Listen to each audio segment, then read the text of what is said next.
برابر فرا رسیدن دوره تعطیل تابستانه خوانندگان مکتب‌های میانه موسم استراحت را آغاز می‌نمایند. اگر یک قسم نورسان و جوانان در اردوگاه‌های بیرون از شهری استراحت و فراغت نمایند، دیگر قسم آنها در لاگرهای نزد مکتبی جلب می‌گردند. شروع از 2 ایون در مؤسسه‌های تحصیلات میانه عمومی ناحیه سپیتامین خوانندگان مؤسسه‌های ابتدایی در لاگرهای نزد مکتبی استراحت را شروع نمودند. در این نمود لاگرها خوانندگان اساساً به بازی‌های ورزشی، کتابخوانی، آزمون‌ها و سیر و گشت شغل می‌ورزند.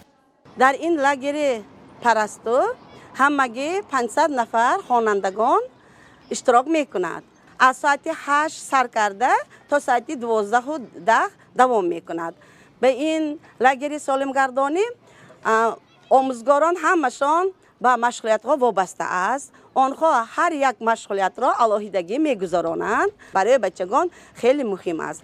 بدی دانش کمتر آنها استراحت می‌گیرند. چنانچه اطلاع داده شد برای استراحت خوانندگان زمینه‌های مادی و تکنیکی امروز در مؤسسه‌های تحصیلاتی موجود بوده. چنین دوره استراحت را خوانندگان نیز می‌پذیرند. خوشروی اروشووا خواننده مکتب تحصیلات میانه عمومی رقم 23 ناحیه اشتراکچی المپیاد اسپانی طبیعت شناسی است و امروز در لاگر نزد مکتبی با دوگانه‌هایش استراحت می‌کند و موصوف ابراز داشت که ما خرج به لاگر تابستانه می‌آییم. ما خرج بازی می‌کنیم. بازی‌های شب‌خوار را می‌گذاریم. شахمت بازی، شعرخوانی، کتابخوانی، آزمون رسم کشی را می‌گذاریم.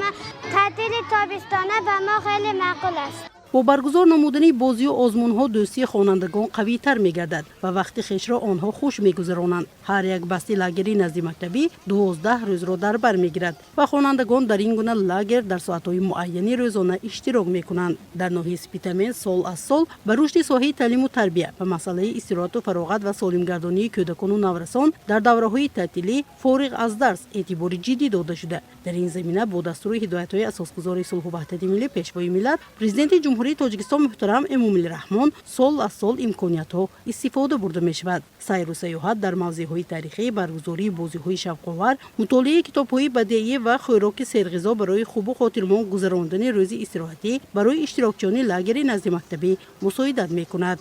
لاگر نزد مکتبی نه تنها جای وقت گذرانی شب‌خوار است، بلکه واسطه مهم رشد همه‌جانبه خوانندگان به شمار می‌رود.